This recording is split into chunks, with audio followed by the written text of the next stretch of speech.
কোটা সংস্কার আন্দোলন ঘিরে সহিংসতায় প্রাণহানি এবং ধ্বংসযজ্ঞের ঘটনায় গভীরভাবে মর্মাহত এবং উদ্বেগের কথা জানিয়েছে ঢাকায় থাকা পশ্চিমা 14 দেশের দূতাবাস ও পররাষ্ট্র মন্ত্রণালয়ে 14টি দূতাবাসের যৌথ চিঠি। প্রাণহানি নয়, সংকটের এখনই টেকসই সমাধান চান।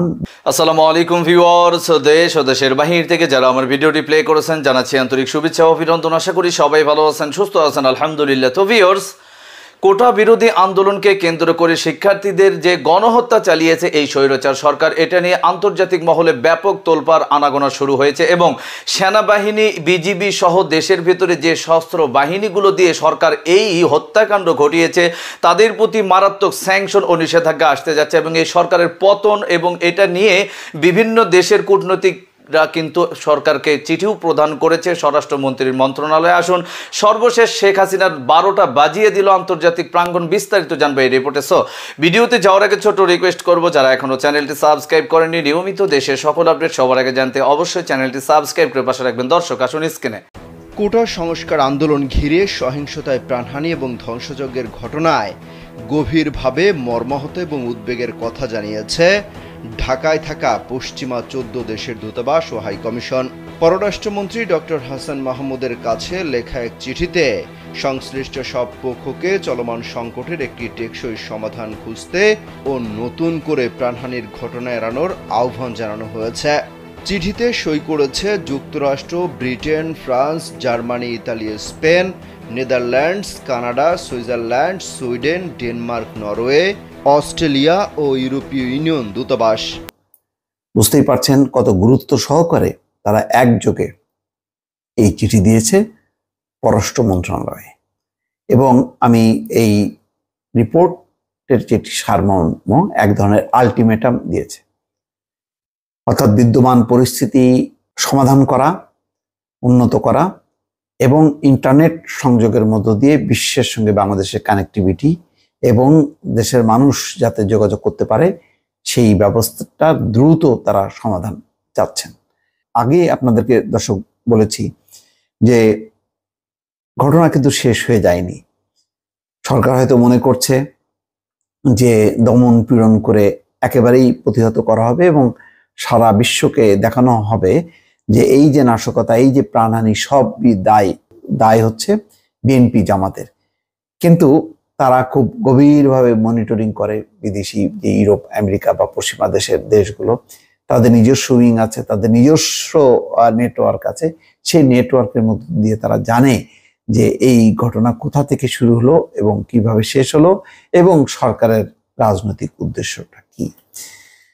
খবরে বলা হচ্ছে কোটা সংস্কার আন্দোলনকে ঘিরে ব্যাপক প্রাণহানি এবং ধ্বংসযজ্ঞের ঘটনায় মর্মাহত বিদেশি বন্ধু রাষ্ট্র এবং আন্তর্জাতিক সংস্থার প্রতিনিধিরা। ঢাকাস্থ 14টি দূতাবাসের এক যৌথ চিঠিতে বাংলাদেশের বিদ্যমান অগ্নিগর্ভ পরিস্থিতিতে গভীর উদ্বেগ প্রকাশ করা হয়েছে। পররাষ্ট্রমন্ত্রী ডক্টর হাসান মাহমুদকে অ্যাড্রেস করে সেগুনবাগিচায় পাঠানো ওই চিঠিতে বিবাদমান সব পক্ষকে চলমান সংকটের একটি টেকসই সমাধান খুঁজতে ও নতুন করে প্রাণহানির ঘটনা এড়ানোর অনুরোধ করা হয়েছে। কূটনৈতিক সূত্র বলছে, গত বুধবার পররাষ্ট্রমন্ত্রীর দপ্তরে চিঠিটি পৌঁছেছে। যুক্তরাষ্ট্র, Britain, France, Germany, Italy, Spain, Netherlands, Canada, Switzerland, Sweden, Denmark, Norway, Australia এবং 27টি রাষ্ট্রের জোট ইউরোপীয় ইউনিয়নের ঢাকাস্থ ডেলিগেশন প্রধান কার্যালয়ের প্রতিনিধির সই সম্বলিত একটি চিঠিতে সংকট সমাধানে আইন শৃঙ্খলা বাহিনীর মাত্রাতিরিক্ত বল প্রয়োগের জবাবদিহিতা, আটক ব্যক্তিদের বিচারে যথাযথ প্রক্রিয়া অনুসরণ এবং যত দ্রুত সম্ভব সারা দেশে পুরোদমে ইন্টারনেট চালুর অনুরোধ জানানো হয়েছে। উদ্ভূত পরিস্থিতিতে 21শে জুলাই ঢাকায় বিদেশি কূটনীতিকদের ব্রিফিংয়ের বিষয়টি টেনে চিঠিতে বলা হয়, মিশন প্রধানদের সঙ্গে আলোচনায় আইন শৃঙ্খলা বাহিনীর কর্মকর্তাদের মাত্রাতিরিক্ত বল প্রয়োগের জবাবদিহিতা নিশ্চিতে আপনি যে আশ্বাস দিয়েছেন আমরা তা ইতিবাচকভাবে গ্রহণ করেছি।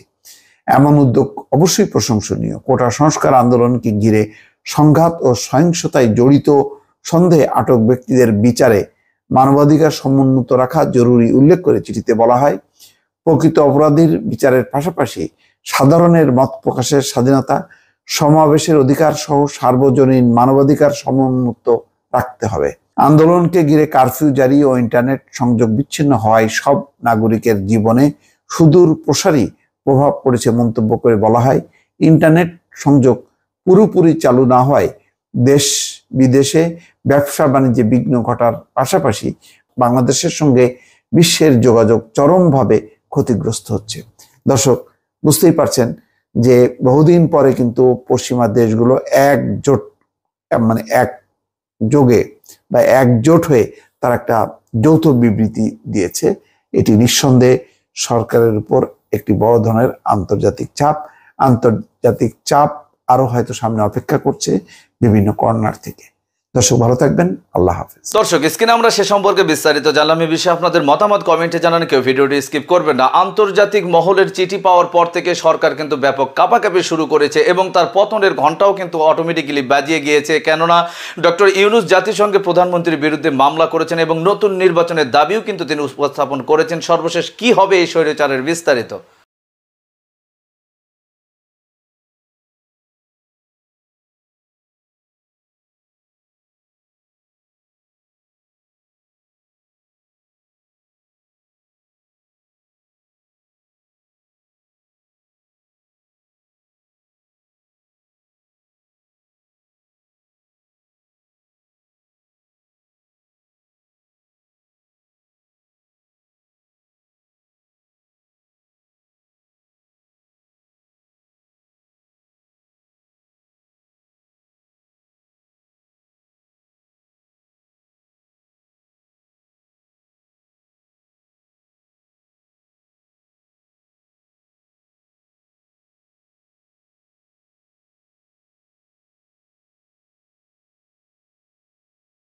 প্রচুর ভিডিও আমরা সোশ্যাল মিডিয়াতে দেখতে পাই, এখনো সব হয়তো বেরোচ্ছে না।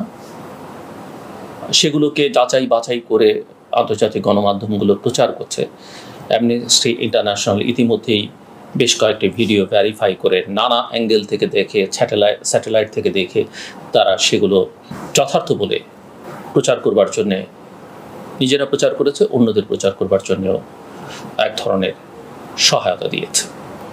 সারা পৃথিবী থেকে নিন্দার ঝড় বইছে এই অগণতান্ত্রিকতার বিরুদ্ধে। ইতোমধ্যে জাতিসংঘ, মার্কিন যুক্তরাষ্ট্র, কানাডা সহ, ইউরোপিয়ান ইউনিয়ন সহ, জাতিসংঘের মানবাধিকার বিষয়ক হাই কমিশনার সহ সবাই প্রতিদিন নানাভাবে বিবৃতি দিচ্ছে, নানা অ্যাঙ্গেল থেকে সেগুলোকে দেখবার চেষ্টা করছে এবং সবাই বলছেন যে তারা বিষয়টা পর্যবেক্ষণ করছেন। আমেরিকায়, ইউরোপের বিভিন্ন বিশ্ববিদ্যালয়, এমনকি আমাদের প্রতিবেশী ভারতেরও প্রতিবাদ আমরা দেখতে পাচ্ছি। ছাত্ররা প্রতিবাদ করছে, নেপালে করছে, ভারতে করছে, অন্যান্য দেশে করছে। অভাবনীয় এবং অভূতপূর্ব, চিন্তাই করা যায় না যে ভারতের ছাত্ররা বাংলাদেশের ছাত্র আন্দোলনের সমর্থনে মিছিল করেছে এবং বাংলাদেশ সরকারের বিরুদ্ধে তাদের বক্তব্য দিয়েছে। আমি গত কয়েকদিন ধরে ভারতীয় গণমাধ্যমকে ফলো করছিলাম এবং সেখানে দেখছি যে সবার না হলো অনেকের সুর বদলেছে। অনেকে কথা বলছেন, তাদের মধ্যে গবেষক আছেন, শিক্ষক আছেন, সাংবাদিক আছেন। কেউ কেউ যেমন বলছেন যে ভারত সরকারের, দিল্লির বা নরেন্দ্র মোদীর বাংলাদেশের সরকারের পক্ষে দাঁড়ানো উচিত, শেখ হাসিনার পক্ষে দাঁড়ানো উচিত। আবার কেউ কেউ এটাও বলছেন যে ছাত্রদের সঙ্গে যেটা করা হয়েছে সেটা কোনোভাবেই গ্রহণযোগ্য নয়, বল প্রয়োগ করে ক্ষমতায় টিকে থাকা উচিত নয়। তাদের কেউ কেউ বলছেন যে বাংলাদেশে আর নির্বাচন হচ্ছে না গত কয়েক বছর ধরে, এবং এই কথাও আমি তাদের বলতে শুনেছি যে 53 বছর বয়স হচ্ছে, এখন কেন এই ন্যারেটিভ দাঁড় করানো হচ্ছে স্বাধীনতার পক্ষের বা বিপক্ষের শক্তি। এইসব সমালোচনা আছে। সরকার নানাভাবে চাপের মধ্যে আছে, এমনকি আমাদের আইন শৃঙ্খলা রক্ষাকারী বাহিনী, সশস্ত্র বাহিনী, তারাও চাপের মধ্যে আছে। চাপটা নানা কারণে। একটা হচ্ছে সাধারণ নিরস্ত্র জনগণের উপরে গুলি চালাবার জন্যে, এবং চাপটা হচ্ছে Bangladesh third largest contributor to the UN peace keeping mission, এবং সেই পিস কিপিং মিশনের যেসব বাহন, হেলিকপ্টার এই অপারেশনে বাংলাদেশে ক্র্যাকডাউনে ব্যবহার করাচ্ছে, সেটা নিয়ে ইউএনের লোগো নামাঙ্কিত অবস্থায় ইনসিগনিয়া ব্যবহার করে, যেটা কোনো অবস্থাতেই অ্যাকসেপ্টেবল নয়। যদিও বাংলাদেশের পররাষ্ট্রমন্ত্রী তিনি সবসময় যেরকম কথাবার্তা বলেন সেরকমভাবে বলেছেন যে এটা ভুলে হয়েছে। কার ভুল? তার ভুল, সেনাবাহিনীর ভুল, সরকারের ভুল, না অন্য কারো ভুল? সেটা কিন্তু তিনি বলেননি। আপনি লক্ষ্য করলে দেখবেন যে বাংলাদেশের পররাষ্ট্র দপ্তর, বিশেষ করে পররাষ্ট্রমন্ত্রী, এই ঘটনাবলীর একটা পর্যায়ে বিদেশি ডিপ্লোম্যাটদের ডেকেছিলেন, যারা অ্যাম্বাসাডার আছেন, হাই কমিশনার আছেন। সেখানে তারা 15 মিনিটের একটা, আমি তো আগেও বলেছি, ভিডিও প্রদর্শন করেছিলেন এবং সেই ভিডিও দেখে মার্কিন যুক্তরাষ্ট্রে যিনি রাষ্ট্রদূত ছিলেন, এখন নেই, 23 তারিখের পর থেকে, পিটার হাস কিন্তু প্রশ্ন তুলেছেন যেটা তো এক পেশে ভিডিও, নিরস্ত্র জনগণের উপরে গুলি করবার চিত্র কই? এবং তাকে সমর্থন জানিয়ে একই প্রশ্ন তুলেছিলেন যুক্তরাজ্যের হাই কমিশনার সারাকু। জাতিসংঘের একজন প্রতিনিধি প্রশ্ন তুলেছিলেন, এই যে ইউএনের লোগো নামাঙ্কিত বা ব্যবহার করে যে যানবাহনগুলো, সেগুলো কেন নিরস্ত্র অস্ত্রধারীদের উপরে নিরস্ত্র জনগণের উপরে, ছাত্রদের উপরে ব্যবহার করা হলো? সো আমি মনে করি যে, এবং এটাও আপনারা লক্ষ্য করবেন যে বাংলাদেশের বাইরে বাংলাদেশের সশস্ত্র বাহিনী, পুলিশ বাহিনী নিয়ে নানা রকমের আলোচনা হচ্ছে। তাদের র্যাবের অতীতের কর্মকাণ্ড, তাদের বিরুদ্ধে অতীতে যেসব ইনভেস্টিগেশন হয়েছে, পিস কিপিং মিশনে যারা যাচ্ছেন তারা দেশে কিভাবে মানবাধিকার লঙ্ঘন করছেন, এবং এই সময়টাতে গত কয়েকদিনে তাদের ভূমিকা কি, সেটা বাইরের আন্তর্জাতিক দুনিয়ায় আলোচনা হচ্ছে। জাতিসংঘ এই বিষয়ে ইতিমধ্যে একটা বিবৃতিও দিয়েছে এবং দেশের ভেতরেও কথা হচ্ছে। মানুষ আইনশৃঙ্খলা রক্ষাকারী বাহিনীকে অনেকদিন ধরেই তাদের ব্যাপারে তাদের রিজার্ভেশন আছে, তারা খুব একটা পছন্দ করে না তাদের কর্মকাণ্ড। ভেতর থেকে অনেক প্রশ্ন হচ্ছে।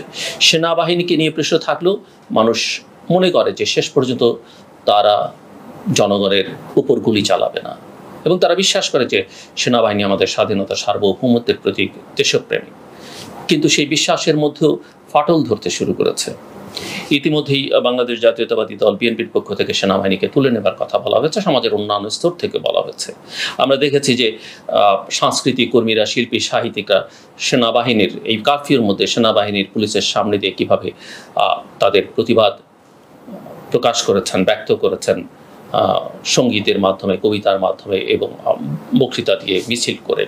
কাজে আমি মনে করি যে আমাদের সশস্ত্র বাহিনীর ভাবমূর্তি রক্ষার জন্য যেটা তাদের করণীয়, তারা সেটা করবেন দেশে এবং বিদেশে। সেটি দর্শক, স্ক্রিনে আমরা সে সম্পর্কে বিস্তারিত জানলাম। সো আজকের ভিডিও এই পর্যন্তই। ভালো লাগলে লাইক অ্যান্ড কমেন্ট করবেন এবং দেশের সকল আপডেট সবার আগে জানতে অবশ্যই চ্যানেলটি সাবস্ক্রাইব করে পাশে রাখবেন। দেখা হবে পরবর্তী ভিডিওতে ইনশাআল্লাহ। আসসালামু আলাইকুম ওয়া রাহমাতুল্লাহ।